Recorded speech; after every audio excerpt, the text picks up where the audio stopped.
What's going on, guys? It's K Cars, and I know it's been quite a while since I've done a video with my Jeep Cherokee XJ here. And as you guys know, we've been having a huge heat wave over the past few weeks, so I wanted to do a quick video test on how my XJ here holds up in driving in this high temperature weather and climate that we're having.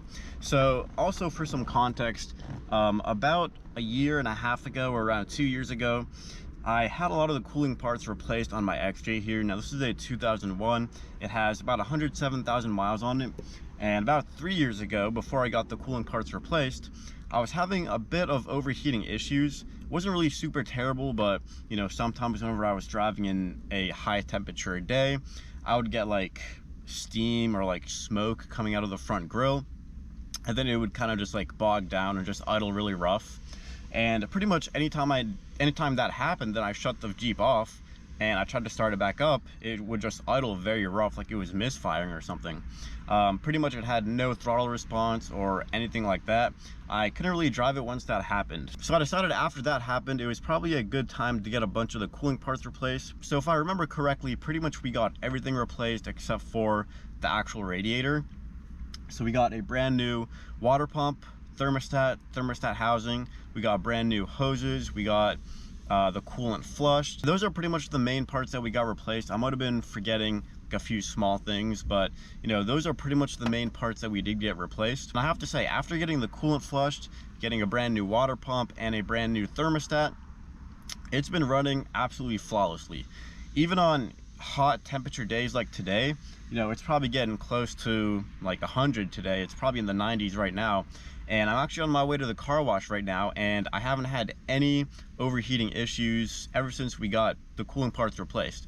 So since today is pretty much the hottest day that I've driven my XJ ever since I got those parts replaced, I wanted to bring you guys along for the day of driving my XJ around and kind of showing you guys how it's been reacting to these hot temperatures. Because I've been driving for probably like 20 minutes now, and you know, it hasn't crossed over 210. And even if it does go over 210, then I do have a working electric fan. That also just reminded me, the electric fan is another part that we got replaced.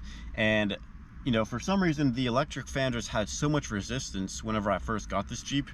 It literally wouldn't spin whatsoever. Like I could take my hand down there and I could barely even spin it like with my own hand. That's how much resistance there was. So, you know, I got the electric fan replaced and it's working very smoothly right now. It actually, you know, doesn't have resistance, and it actually turns on after the Jeep gets over 210, or I believe the threshold is like 218 or something. But I can actually hear the electric fan turning on once it actually needs to. So I know a lot of you guys will probably wonder if I got the actual mechanical fan clutch replaced. And the answer to that is no, because you know, they're supposed to have some resistance. And whenever I was like checking out the cooling parts before getting them replaced, I did check on the fan clutch and it seemed like it had, you know, the right amount of resistance. So I went ahead and didn't replace that, and you know, haven't had issues ever since then. So like I said, I wanted to bring you guys along for the day of driving my 2001 Jeep Cherokee XJ here, and you know, just show you guys how this thing has been reacting, how it's been driving on super hot days. Hopefully it'll cool down here soon. We've had probably like 2 or 3 weeks of this heat wave, as you guys know. So, you know, it's been pretty crazy, but the Jeep has been holding up extremely well. And yeah, just wanted to bring you guys along. Also, throughout the video, I wanted to also bring you guys up to date on some future plans with the XJ, as well as just some general updates, as well as talking about a few things with my 2023 Jeep Wrangler Rubicon 392. So let's head to the car wash, and I hope you guys enjoy today's video. All right, so I just shut the Jeep off after driving for about 20 minutes in this, you know, mid 90-degree weather. So I'm gonna start it up and see if it idles rough like it used to. Do a quick test here. All right, so as you guys can see, no issues whatsoever. Let's look at the temperature gauge here. So you can kind of see on the temperature gauge, it is right above 210, so we'll probably hear the electric fan kick on here soon and cool it right back down to where it should be.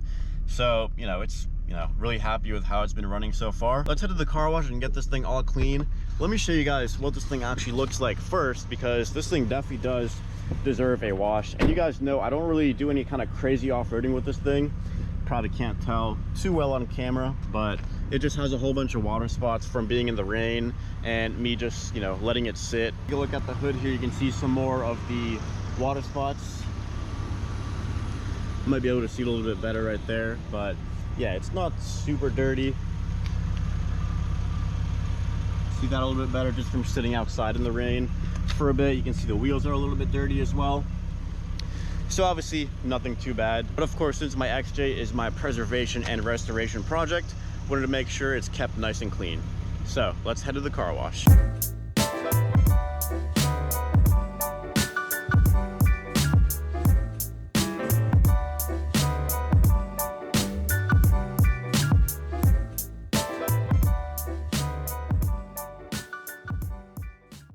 Just got done in the car wash. I washed the Jeep, dried it all off, and as you can probably tell, it's very hot outside. It's probably like 95 right now. Let me check real quick and see what the real temperature is. So it's saying 89, but it feels like 100. The Jeep has been sitting out here in the sun for probably the past like half hour while I've been drying it off, and the engine is very hot. The last time I turned this thing on, whenever I drove it out of the car wash, the electric fan did turn on. So I want to see what's going to happen once I turn the Jeep on right now after it's been sitting out here in the heat. So obviously it hasn't been running, it's just been sitting here turned off. So let's go ahead and turn it on and see what happens. Okay, looking good so far. It's not running rough or anything like that. And if we look at the temperature right here, it is right below 210. So we're looking good for now. To be honest, I was kind of expecting it to maybe run a little bit rough, like idle a little bit rough, but you know, really not surprised that it's not, because this thing does have new cooling parts, like I said, so it's been running extremely well. Let's go ahead and get on the road, and I do want to show you guys how the Jeep turned out. It does still have a few water spots on it, which I did try to get out, but unfortunately it dried off way too quick because it's just so hot and so sunny out today. So couldn't get it perfect. All right, so we got the Jeep all washed and dried up here. Wanted to give you guys a quick walk around of how it turned out. Now it does look very good right now, but you know, if you look at it in direct sunlight, which I was doing, then you know, you can definitely see that there still are a few water spots. But I mean, from this angle right here, you guys can probably even tell on camera, but it does look very good in my opinion. So walk over to the hood here, you guys might be able to spot some of the water spots that I was talking about. Maybe just a few right there if they show up on camera, not really sure, but this angle really shows the water spots as well. Same thing right over here. So it's basically just the hood that's the worst, and there's also a few water spots on the rear glass as well. So there's another side view right there, definitely looks a whole lot better, looks really good. Now if I show you guys the back window here, you might be able to see some of the water spots. Maybe, not really sure how well it's going to show up on camera, but there definitely are a few water spots. I would probably just need to use like a clay bar to get those off, but overall really happy with how the Jeep turned out. And you know, I've said this in some of my previous, you know, vehicle washing videos, but you definitely want to pick like a cloudy day to wash your vehicle. Like I mentioned today, it is a very sunny and hot day, so as soon as I drove the Jeep out of the car wash bay, it immediately started drying on its own. And my whole process is that I let the water kind of drip off first, and the first thing I do is actually dry off the door jambs just to make those all dry, and then I actually move on to drying off the entire body of the Jeep. So by the time I got done with the door jambs today, the body of the Jeep was pretty much all dried up already because of the sun and the heat. So that's why there were a lot of water spots, more than usual today, but still very happy with how the Jeep turned out. Looks very glossy, very shiny. The wheels look a lot better as well. Yeah, I just wanted to give you guys a quick view of how this thing turned out. Definitely very happy with how it looks right now, but you know, obviously it's not perfect, but this is still a very clean Jeep in my opinion for a, you know, a 2001 vehicle. So now that we got the Jeep all cleaned up, I wanted to talk about some of my future plans for my XJ here, as well as some general updates, and also talk about the 392 a little bit as well. So as far as the XJ goes, you know, if you guys are new to the channel, it's a 2001 Jeep Cherokee XJ. I have 107,000 miles on it right now, and this is my restoration and preservation project Jeep. So I'm not really going to be doing anything like too crazy off-road with this thing. You know, sometimes I'll take it on like a back road or like a gravel road, or like go explore some farmland or something out in the country, but I'm not going to be doing any kind of like mudding or rock crawling with this thing. So with that being said, I do have a few future plans that I do want to do. As you guys know, whenever I got the rear bumper replaced because it was all rusty, I wasn't able to put the mud flaps back on that were on there because the holes were just misaligned, so they would have had to drill brand new ones and it just wouldn't look super clean that way. So I do have brand new mud flaps that I do want to get installed. So, you know, that's the first thing, want to get the mud flaps installed. And, you know, obviously it's just mud flaps, so nothing too crazy. But I still do want to get them installed because I do like how they look, and they also do protect the body from any kind of rocks flying up as well as mud as well. So that's the first thing. And then I also do want to get this thing wire wheeled, so like get all the rust wire wheeled off the underside and then get it undercoated as well. So I got that done probably like 3.5 years ago for the first time. They did the whole like descaling process and then they undercoated it with fluid film. So this time they're going to be using wire wheel to actually get the rust off, and then for the undercoating it's going to be more of like a paint finish. I'm not sure exactly what it's called, but it's kind of like a POR 15 type of undercoating, but it's not POR 15, but it's just like a similar, like a black paint undercoating type thing. So I chose to go that route instead of fluid film because, you know, I think it just lasts longer. It's easier to maintain because, you know, with fluid film, you have to reapply it. They recommend once a year. And with this paint undercoating, if it gets chipped off, you just have to paint on one little section. You don't have to redo the entire thing if one little part gets ruined. So, you know, that's just my opinion. I'm gonna try out the paint undercoating this time, see if it holds up any better than fluid film. I did notice that with the fluid film, the rust is, you know, was already coming back, and it didn't really look that great either. And I think just having like a more consistent black paint undercoating will just make it look a whole lot better, make it look a whole lot cleaner as well. So that's kind of the main reasons why I decided to go with the kind of like black paint undercoating as opposed to just reapplying the fluid film. So mud flaps, wire wheeling the rust off, and then undercoating with the black paint undercoating. Those are the main future plans that I have for now. There are a few other things that I have been thinking about, like an upgraded steering setup, but you know, I don't really think that's super necessary considering this is just a preservation project, and you know, I don't really off-road this thing too much, if at all. So that's kind of one thing I've been thinking about. I've also been thinking about getting an upgraded steering box. A lot of you guys have been commenting saying that since I have some play in the steering wheel like that, I just need to get an upgraded steering box or just a new one and see if that helps. So that's kind of one thing I've been thinking about as well. And if you guys have any suggestions for any of those two things, the steering box or the upgraded steering setup, definitely let me know down in the comments below. I have been looking at the Rusty's, I think, heavy duty tie rod kit or whatever it's called. Comes with the tie rod and drag link, and it's just like a more heavy duty setup, of course. So I've been looking at that one. Definitely let me know in the comments if you guys have any suggestions for upgraded steering or an upgraded steering box. And that's pretty much it as far as the XJ goes. You know, we're just going to continue to preserve this thing and restore it as needed. So, you know, really excited to hold on to this thing for pretty much, you know, as long as I can. Never planning to get rid of this thing. Then when it comes to the 392, my short-term future plans are, I would like to get kind of like the grill guard, I think is what it's called. I'll put a picture up right here.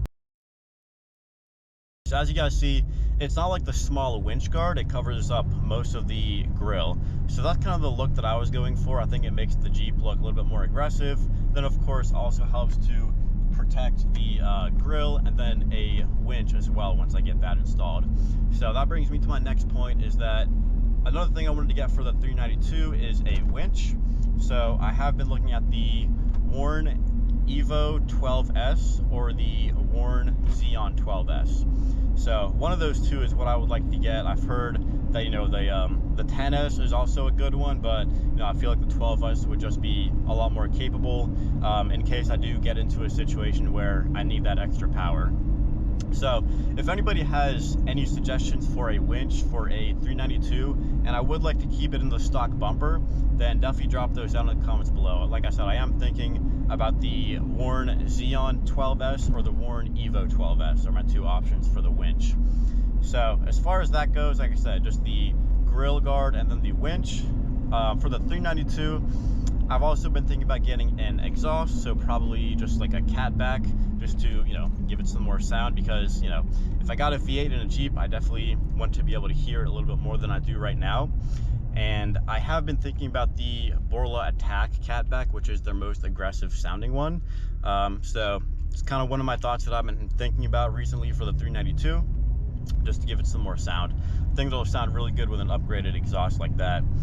And after that, I'm kind of thinking about getting 37s. As you guys know, it already comes stock with the Extreme Recon package. It comes with 35-inch all-terrain BF Goodrich KO2 tires. So I have been thinking about upgrading those to 37s maybe, just to, you know, give it some more capability and just make it look a lot more aggressive as well. So I think 37s can fit on the, you know, stock setup, the stock wheels, stock suspension and everything. So, you know, if you have any opinions about any of that stuff, for sure drop that down in the comment section below. I definitely want to hear your thoughts on any of those upgrades that I mentioned for either my XJ or my 392. One more update on the XJ on how it's doing with the heat today. I think it's doing better than I am, because I am for sure feeling the heat right now. Got the windows closed, no AC, because I'm kind of worried if I turn the AC on, this thing will overheat. So I'm just not even going to try. But taking a look at the temperature gauge right there, you can see it's right at 210. We're sitting at a stoplight right now, so it's probably slowly climbing up right now. But as soon as it does hit that 218 threshold, then the electric fan will kick on and cool it right back down to where it's supposed to be. So I'm driving right now, so it'll probably cool down on its own, even without the electric fan. So, you know, overall, XJ is doing great with the upgraded cooling parts. Have some future plans for it, as well as a 392. Drop your opinions on those upgrades down in the comments below. Hope you guys enjoyed today's video, and make sure to subscribe for more XJ and 392 videos. And as always, thanks for watching.